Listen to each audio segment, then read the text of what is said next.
Hello everyone, welcome back to Lynn's Homestead. Today we're going to talk about what happened at the orthopedic surgeon. They looked at an x-ray from last month that was done, and he says, you have a permanent problem. Surgery could help. But the one thing he asked me, which kind of bugged me, he says, what do you need most out of this? Do you want the motion of your arm, your elbow, or you want to take care of the pain? I didn't know how to answer that other than I said, well, I want my arm back. I want to be able to move my arm. If you can move the arm, the pain will take care of itself. Guys, going to a doctor nowadays, sometimes it's not even worth it. If I had to pay the $200 for that visit, I wouldn't be happy. But I asked him for a copy of the x-ray. And I'm going to show in this picture what he was talking about.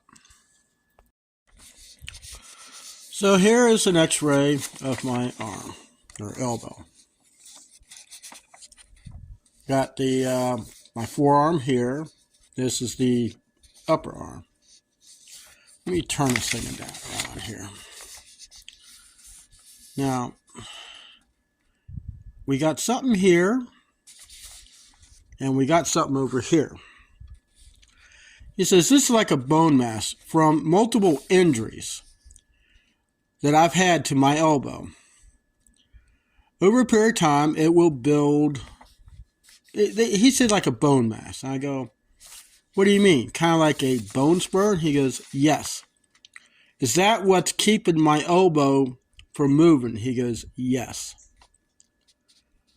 I go, okay. I mean, these, you can see a lot of little stress cracks from which, when I fell, I actually landed on these two bones here. I think they're a little bit too close together for my taste, but I guess the way I was flexing my arm. But in order to get this mass here and this one over here, he says surgery would be fine. It can be done. But you might deal with more pain than you want. So I've dealt with bone spurs. I got them on my neck, kind of like a stegosaurus, you know. Sometimes I would get this one particular compound that a coworker told me about that he had from a foot doctor because he had bone spurs. Bone spurs can happen in any joint in the body. Okay? Any joint. It doesn't matter. In the fingers, the neck, anywhere there's a joint and there's constant rubbing. So I want to show you something on my TV on something I know that works, because when the doctor told me about the bone spur in my foot, said I can go to a bone surgeon and they will cut open my foot, burn the bone spur. That's right, burn the bone. That's that. I don't like the idea of that, because it's just, how do you know it's just not going to come back? And they say, well, it will. So why cut open, spend thousands of dollars for a surgical procedure if it's just going to come back? But he told me about this one compound. It's called Ezorb. It's a calcium acetate, something like that. And what it does, it dissolves the spur. It's good for osteoarthritis. It doesn't aggravate your stomach. It doesn't do anything. So I want to show you a short video, and now I'm going to show you something else. So stay tuned. Organic compounds and boasting an amazing 92% absorption rate, you won't need to combine Ezorb with magnesium or vitamin D. And there's no risk of kidney stones or gastrointestinal distress. Used daily, Ezorb stimulates osteoblast activities, increases type 2 collagen production, and enhances joint metabolism. Ezorb calcium is no ordinary calcium. Find out for yourself. Get it now. Okay. I'm going to show you another video of, it talks about a bone spur and everything else. This way you have a greater understanding what I go through. Osteophyte typically happens along the edges of a number of bones in the human body, most commonly in joints. It's an additional, unneeded accumulation of bone material. Bone spurs also occur where muscles, ligaments, and tendons attach to a bone. The most common symptoms include pain and loss of motion, but bone spurs don't always present symptoms. Some people who have bone spurs never even know it. And even when bone spurs themselves don't cause pain, they can rub against the muscles, tendons, or ligaments, causing tears and inflammation. They may also put pressure on nerves, causing numbness, tingling, or weakness in the affected area. Bone spurs in the spinal column can even cause balance problems. The most common cause of bone spurs is repeated stress, strain, or rubbing of a bone over a long period of time. Bone spurs can also occur as cartilage wears down with time and bones begin to scrape against each other. Conditions like osteoarthritis and tendinitis often cause bone spurs as new bone grows in response to the inflammation they cause. There are certain other medical conditions that are commonly associated with bone spurs, including rotator cuff tears in the shoulders and plantar fasciitis in the feet.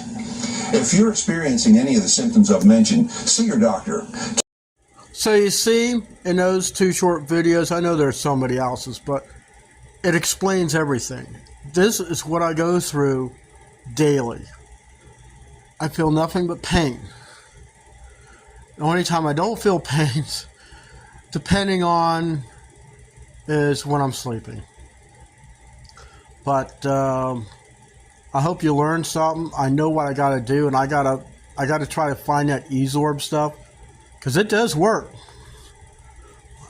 I had it really bad up in the neck to the point I couldn't hardly move my head.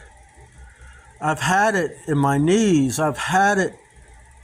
I don't even remember having it in the elbow. But due to the injury this year, now last year when I broke that same elbow, Ezorb helped heal it. It did. It really did. I got my range of motion. I didn't lose a day of work. Today I lost a day because I didn't know what they were going to do to me. So people at work recommended I take the whole day off. Guys, this is a workman's comp deal. If you ever hurt yourself at work and they send you to a doctor and they say, oh, well, there ain't nothing wrong with you, get a second opinion.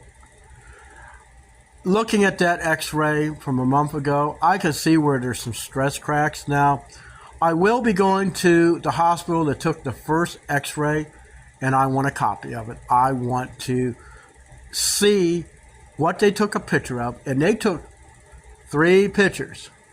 This one only took 3 pictures, but this is the one that shows everything. Somehow I just don't believe it. If I would have known to bring those x-rays ahead of time, I would have done so. That way we could try to figure out the whole aspect of the whole injury. That's what I want to know. I want closure on this. But this is kind of like an instruction video, what you really need to do and how you should do it. Workman's comp is a pain in the ass. It's a waiting game. No communication. You call, you don't even get a person anymore. Leave a message. Make sure you have a claim number. I'll get back to you. Bullshit. I've been better off to doing this all myself and had it done early. You know, to have something done early and deal with it then.